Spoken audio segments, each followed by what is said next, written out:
I still remember the feeling, the icy cold handcuffs the police locked around my wrists. After they found a ziplock bag filled with white powder in my room, my father told one of the officers, "Sophie's been acting strange lately." My mother said to me, "Just confess." And me? I've been suspecting that my sister, Chloe, framed me, and my lawyer is on the path to proving it. But before we continue with the story, where are you watching this from? Leave a comment below and don't forget to like and subscribe, so I can tell you the whole truth. I am Sophie Miller, 29 years old, a construction supervisor. I grew up in a small town near Boston, in a family that, from the outside, seemed perfectly fine. My father, Thomas, was a respected dentist.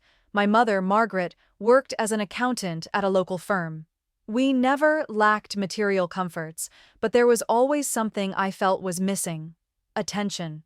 Especially after my younger sister, Chloe, was born. Chloe is 3 years younger than me, with striking looks and an effervescent personality that drew attention wherever she went. She's a freelance model and has long been the golden child in my parents' eyes, no matter what she did. As for me, I chose a different path, one of stability and perseverance. I became a construction supervisor, leading major projects from Seattle to Denver.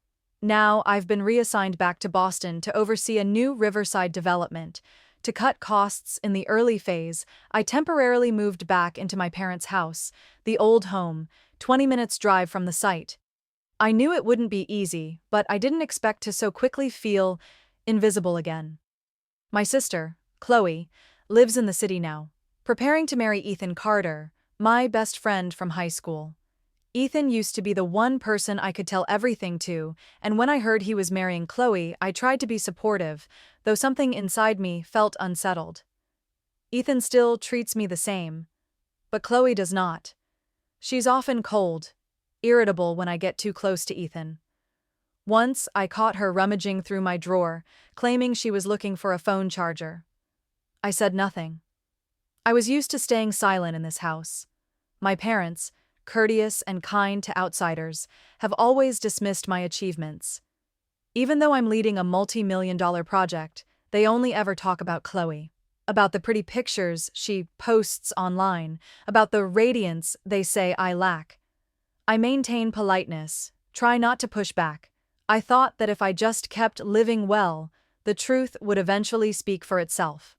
Lucas, my boyfriend, is the only one who makes me feel seen.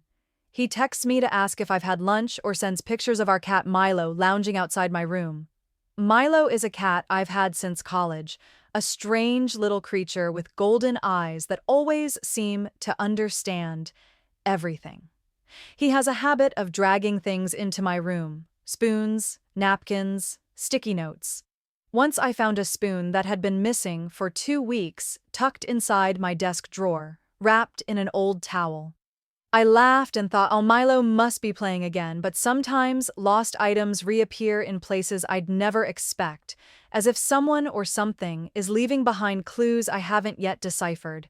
I don't dwell on it much. Or maybe I don't want to. I still try to keep the peace at home, though every meal is another chance to be subtly compared to Chloe, the one my parents call the family's positive energy. I force a smile, eat in silence, and retreat to my room. The old room, the only place I can truly be myself, with Milo. But then, everything began to change, on a morning that seemed like any other. That morning began like any other. I woke early, made coffee in the kitchen while the rest of the house was still asleep. Milo sat neatly by the window, his tail tapping gently as it always did before rain. I planned to grab a quick breakfast and drive to the site in time for the morning meeting, but just as I placed my coffee cup on the table, the doorbell rang. Urgent, rapid, unlike anyone in our neighborhood. I stepped out to open it and froze. 2 police officers stood there, stern, requesting to enter the house after receiving a report about drugs. Everything happened so fast I couldn't react. They searched the house methodically, and then, One of them walked out of my room, holding a Ziploc bag with white powder inside. "We found this in the drawer of your nightstand," the officer said. I was stunned. I had never touched drugs in my life. I told them so, but they didn't look at me. They looked at each other, jotting something down in their notebooks. I turned to my parents, expecting them to defend me, to say this was a mistake, a misunderstanding. But my father, Thomas, stood there with arms crossed, face like stone. My mother looked down at the floor. Then he said, "We have suspected something for a while. Sophie's been acting strange lately." It was like being doused with ice water. I stammered a protest, said it wasn't mine, that I had no idea where that bag came from, but every pair of eyes on me was indifferent. Chloe stood behind them, silent, gripping her coffee cup like she was watching a movie. I was handcuffed.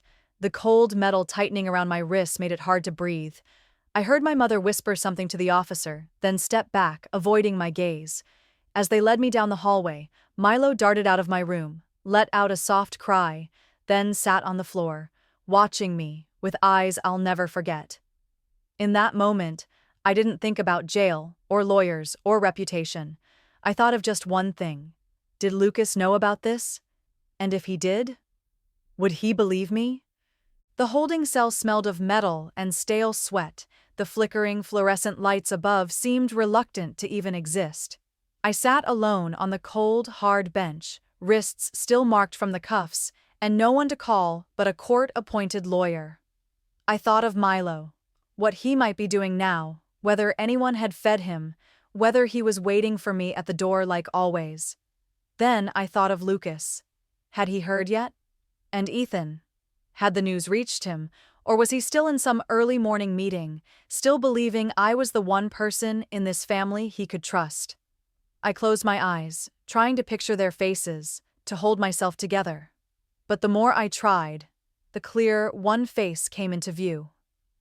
Chloe's. Something wasn't right. I started piecing memories together. Each time Chloe suddenly came into my room, claiming to be looking for something.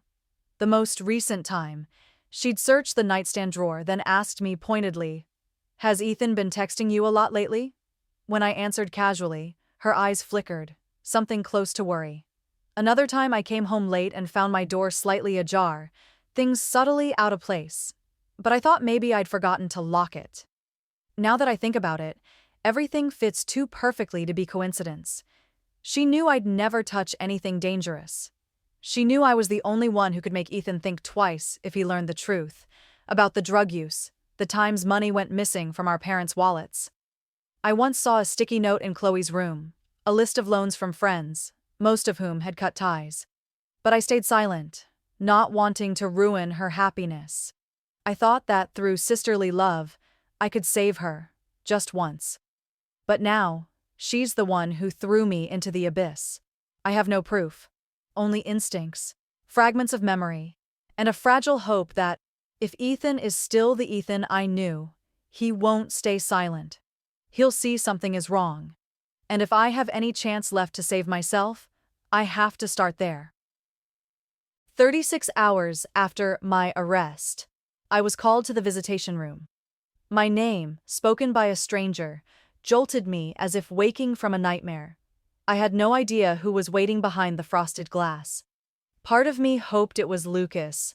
Another part feared Ethan would look at me without trust in his eyes. But when I stepped in, I saw my parents, Thomas and Margaret. My father sat upright, hands clasped, in the plaid shirt he always wore golfing. My mother beside him, looking more tired than usual, though her eyes held that familiar cold light.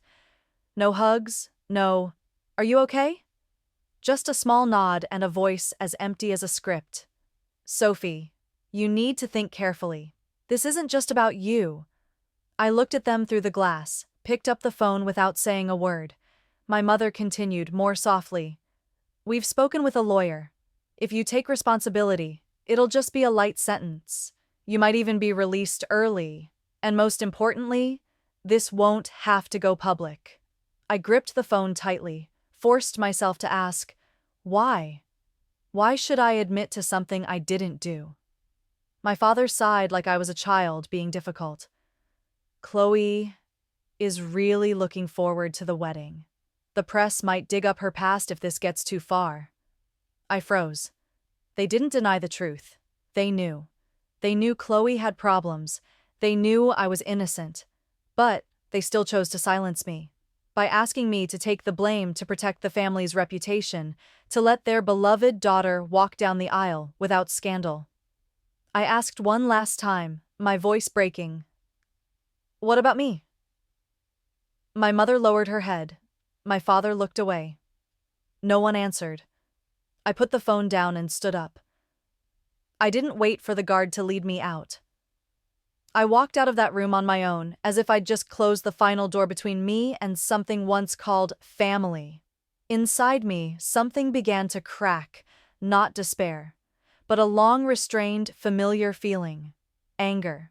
And I knew, if I had even one path left to prove my innocence, I would no longer stay silent.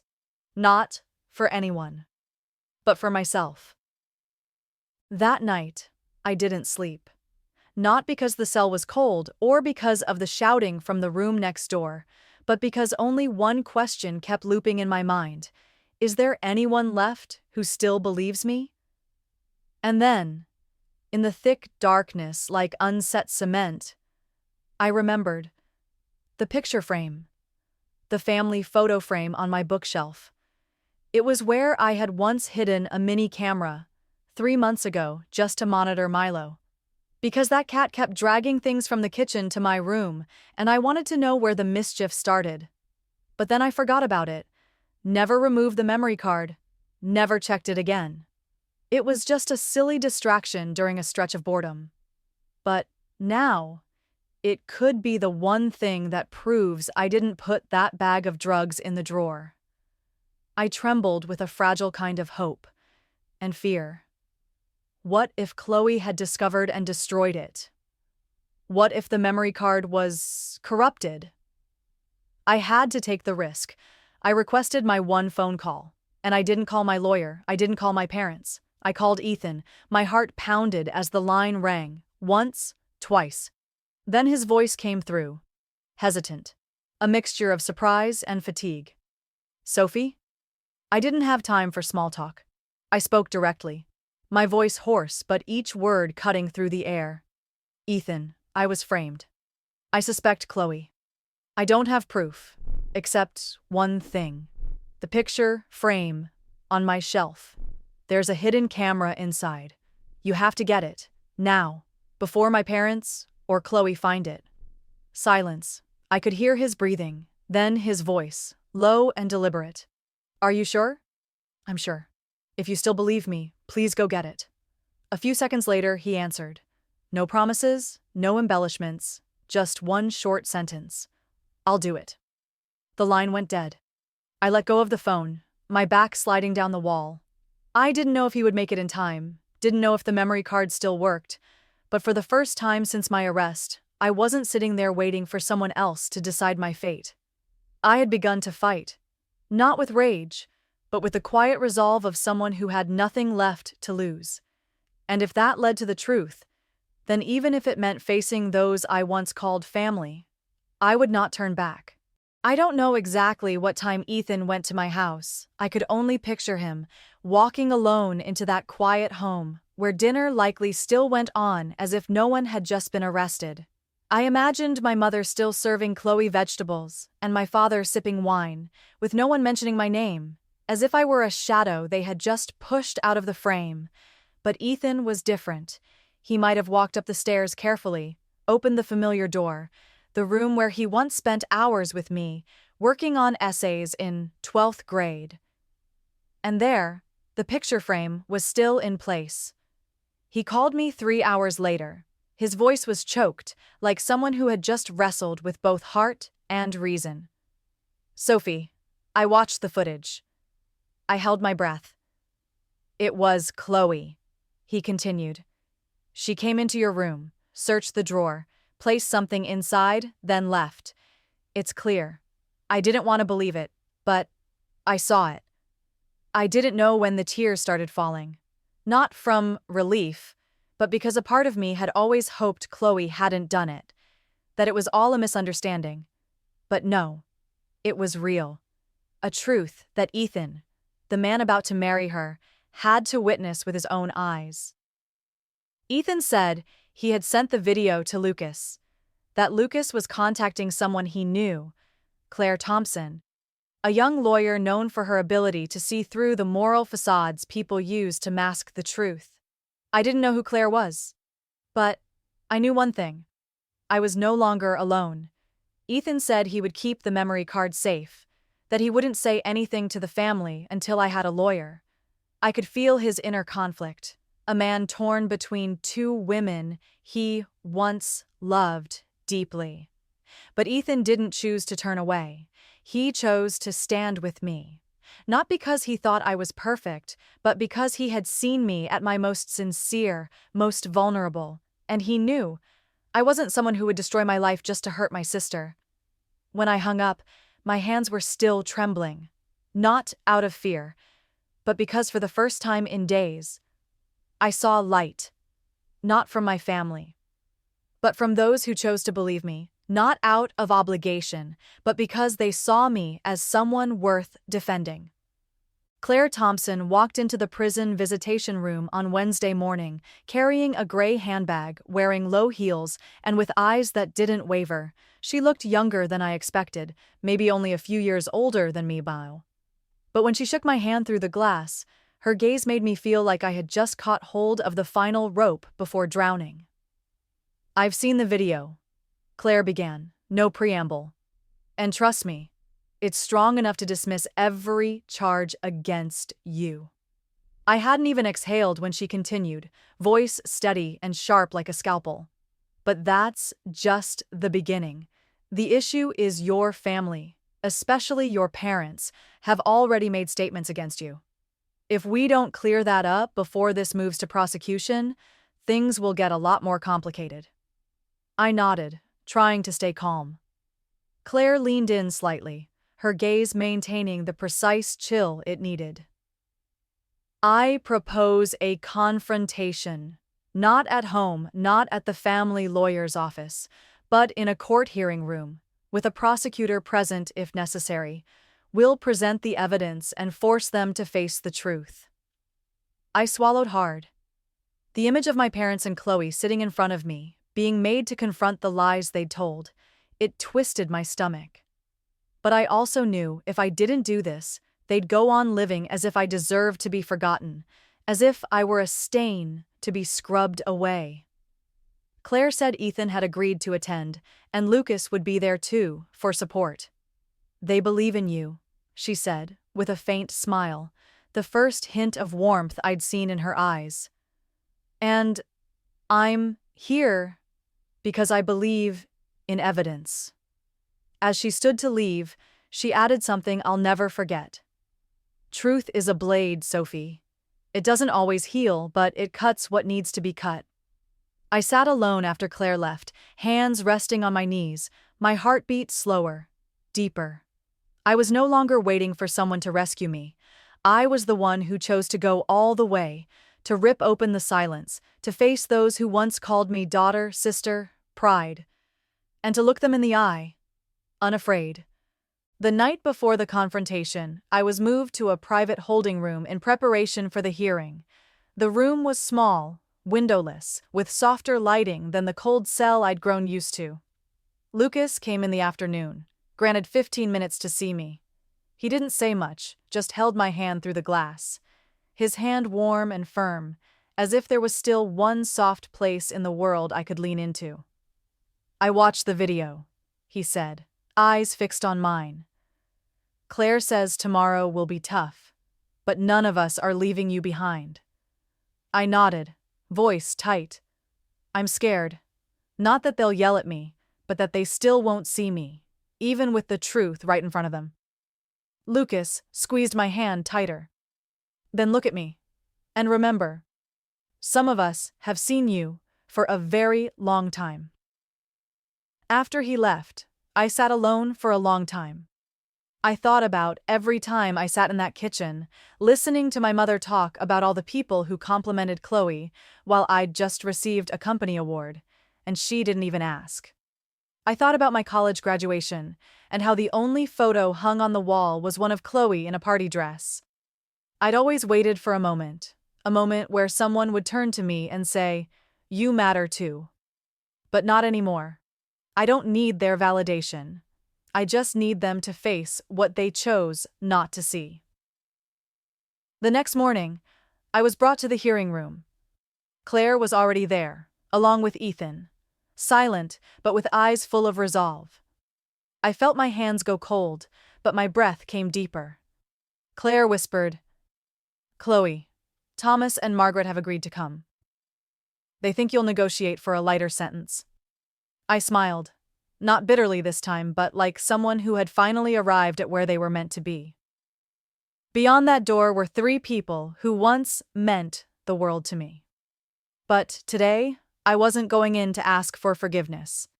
I was going to tell them that I've been here, I've endured enough, and this time, I won't stay silent. The hearing room was on the third floor of the district courthouse. Low ceiling, gray-white walls, pale yellow lighting that made everything feel colder than the silence filling the room. I sat on the right, between Claire and Ethan. Opposite us were the three people who once were my whole family: Thomas, Margaret, and Chloe. They entered dressed neatly, their faces composed, as if attending a parent-teacher meeting rather than a hearing involving honor, truth, and the future of their own daughter. My father sat upright, arms crossed as usual. My mother held her handbag close to her chest, eyes scanning the room quickly. And Chloe? She didn't look at me. She sat at the end of the table, hands clasped together, her face lightly made up but unable to hide her pressed lips and eyes flickering with something close to fear. No one spoke for the first 3 minutes. 3 minutes, that felt like 3 years. Claire broke the silence. She stated the purpose of the hearing, emphasizing that this was a chance to clarify the truth before submitting a petition to the prosecutor, with new evidence. Thomas nodded slightly, still not looking at me. Claire pulled a USB drive from her folder and plugged it into the room's projector. "This is footage extracted from a camera hidden in a photo frame in Sophie's room," she said, her voice clear and emotionally sealed. The room held its breath as the footage played. No sound, just black and white visuals, crisp and undeniable. Chloe entering my room while no one was around, glancing around, opening the drawer, and gently placing a ziplock bag inside before closing it. No haste, no hesitation. The whole thing took less than 10 seconds. When the video ended, no one breathed. I looked directly at my father. He lowered his head. My mother stared blankly into space, face pale, like someone just slapped her. Chloe said nothing. Claire turned to them, her voice still composed. "You confirmed to the police that you suspected your daughter was involved with drugs. Do you have anything to add?" My father tried to speak, but no words came out. My mother turned to Chloe and whispered something, but Chloe shook her head. And then, in a single moment, she broke down. Not sobbing, but a long, restrained kind of crying. Tears falling silently, voice cracking, trembling, nearly collapsing. "It was me. I did it. I was afraid you'd tell Ethan. I didn't want the wedding to be called off. I know I was wrong, but I was scared. I just wanted you to stay quiet." I didn't look at Claire. Didn't look at Ethan. I looked only at my sister, the girl who once lay next to me as a child, splitting sandwiches at lunch, who once said, "You're the person I trust the most," at age 12. And now that same person confessed to sacrificing me to protect a hollow image of herself. But what hurt even more was that my father still said nothing, and my mother only mumbled, "You should have kept this within the family."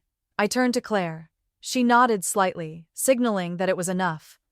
Ethan had been silent the entire time, hands resting on the table, eyes cast down, and when he finally looked up, I saw a different Ethan. No longer the close family friend, but a man who had just witnessed the complete collapse of a long-held trust. And I knew. The moment of truth had only just begun. The air in the room was heavy as lead after Chloe's confession. No one moved, no one breathed too loudly, as if any motion might shatter the last remnants of fragile order. Ethan was the first to break the silence. He turned toward Chloe, the woman who was supposed to become his wife in just a few weeks. Why? His voice hoarse, not angry, not bitter, just a disappointment so deep it made my own heart ache. Chloe didn't answer right away. She wiped her tears, her lips trembling, then said, Because I knew if you found out I used to be addicted, used to steal money, used to lie to our parents, you'd leave me. And she knew all of it. I couldn't handle that. Ethan nodded slowly, like someone accepting a verdict that cannot be appealed. So you chose to destroy her life, to preserve a lie with me. He said nothing more and stood up, no longer looking at Chloe. He turned to Claire and me, nodding slightly. I'll provide any necessary information to support the dismissal of charges against Sophie. I'm also ending my engagement to Chloe Bennett, effective immediately. Chloe looked up, trying to say something, but no words came. Her eyes were lost, without anchor. She looked toward our parents for rescue, but they too were floundering. Margaret, my mother, spoke, trying to keep her voice gentle. We just wanted to protect our daughters, both of them. We didn't think it would go this far. I let out a laugh. Not loud, but enough to make my mother flinch. Go this far? I repeated. Mom, I was handcuffed in my own home, detained for 48 hours, denied my own lawyer, interrogated like a criminal. While the only one you protected was the person who planted drugs in my drawer, and now you say you didn't think it would go this far? My father spoke up for the first time since the beginning. We're a family, Sophie, and sometimes, in a family, you have to sacrifice a little to maintain the image. I turned to him, strangely calm. And who gets chosen to be sacrificed? Is it always me? Thomas didn't respond. He looked at me, really looked. But his eyes held no remorse, no love. Only the discomfort of someone hiding behind a mask of responsibility. Claire interjected, her voice no longer soft. Let me remind you, any false statements, any obstruction of justice, are grounds for criminal prosecution. Admitting fault today will be acknowledged, but it does not exempt legal responsibility. The three of them remained silent. They knew that. They knew there was no way back. But what gave me peace was that I no longer needed their apology. I didn't need that. I had said everything I needed to say. Claire retrieved the USB, closed the file neatly, each movement decisive, like she was dressing a gaping wound to be sent straight to the surgical table of the legal system. She looked up at me, gently but firmly. We'll be submitting this footage to the prosecutor this afternoon, along with a formal request to drop all criminal charges against Sophie Miller and a motion to pursue prosecution of those involved for perjury and obstruction. The room remained silent. Thomas adjusted his collar. Margaret stared at the floor, and Chloe, for the first time since the session began, sat frozen. Tears dried on her cheeks, like a broken doll abandoned after her role was played out. No one apologized. Not a single word. And I realized I didn't need that. I didn't need them to kneel, sob, or say poetic lines to soothe the past. I just needed them silent and gone from my life. When Claire announced the hearing was over, Thomas stood up first, giving a slight nod, a final gesture from a man who had grown used to being respected. Margaret followed, still composed, though her eyes were lost, as if she had just lost something she never truly understood. Chloe came last. She paused when passing me, wanting to say something, but I didn't look at her. I looked toward the door. And that was enough. They left in silence, as if none of them had ever called me daughter, sister, or hope. I remained in the room a while after they left, my hand resting on the tabletop, feeling the coldness of the wood, a kind of cold more tangible than any I had ever received from them. Ethan came to my side, said nothing, just placed a hand on my shoulder. The touch wasn't heavy, not pitying, just a confirmation that I was no longer alone. Lucas walked in afterward, smiling faintly, his eyes red from days of worry. Claire pulled out her phone, began sending documents to the prosecutor's office, each tap on the screen like a final blow to a long chain of lies. And me. For the first time in my life, I no longer felt the need to prove myself. The truth had been spoken. Justice was in motion. And what I had to do now was not apologize for having spoken, but to learn how to move forward on my own feet, no longer dragging the heavy shadow of a thing once called family. 10 weeks after the hearing, I received an official notice from the prosecutor's office. All charges against me had been dropped. The video evidence was compelling enough to convince not only the court, but also the local community, where the rumor that the miller's eldest daughter is involved with drugs had once spread like wildfire in dry season. In contrast, Chloe was prosecuted for 3 charges: possession of illegal substances, providing false information to police, and intentional harm to an innocent party. The sentence was handed down after nearly 2 months of further investigation. 5 years in prison, no bail. Thomas and Margaret, my parents, received 24 months of probation for perjury and obstruction of justice. They have not appeared in public since the hearing. No interviews, no statements, not a single public apology. They vanished from community meetings, familiar gatherings, as if the very reputation they once tried so hard to protect had turned its back on them. And me. I moved out of that old house just a week later. Lucas and I rented a small apartment in Beacon Hill, with a balcony overlooking maple trees that changed color every morning. Ethan helped us move, then stayed for dinner. A simple meal, but the warmest I'd had in months of living only with anxiety and suspicion. Milo remained the mischievous cat he always was, still dragging towels, spoons, and sometimes the pens I forgot on the desk. But now, every time I find something tucked in a corner of the room, I no longer feel a strange unease. I smile, pick it up and feel grateful that even in the darkest days there was one tiny creature silently watching over me, and perhaps helped me hold on to the most crucial evidence of my life.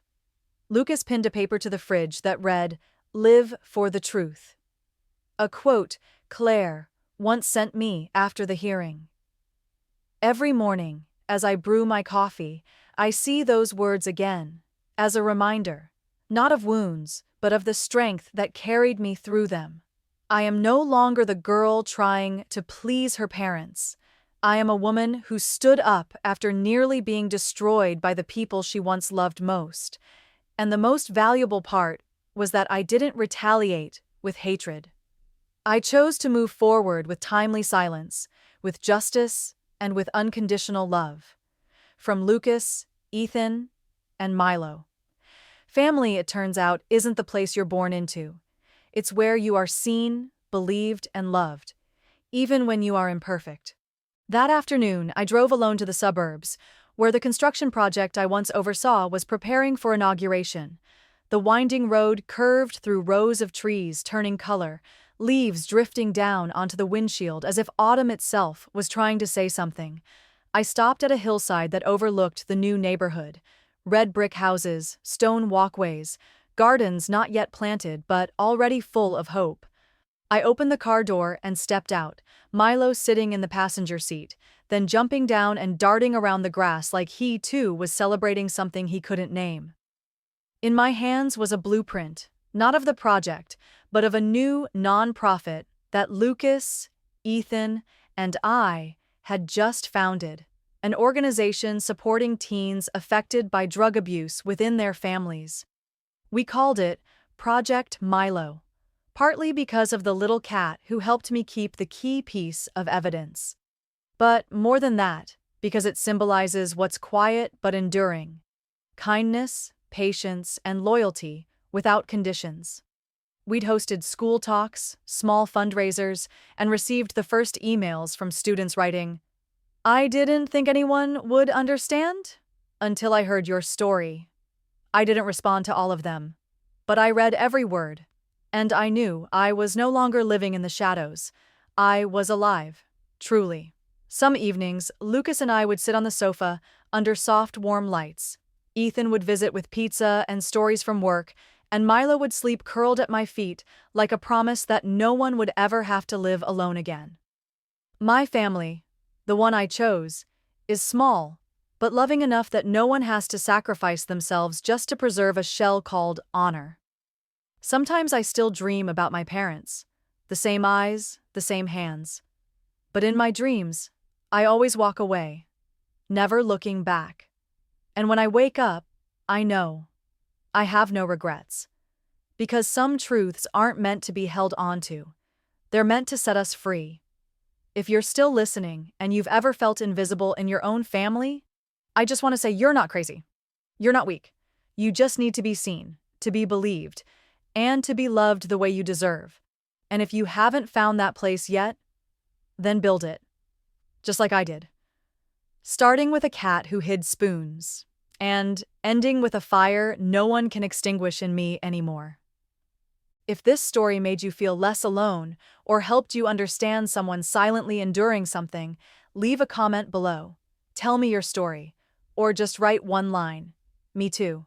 And if you want to join me in spreading more stories like this, stories of truth, healing, and courage, please like, subscribe, and share this video with someone who needs a reason to believe in themselves.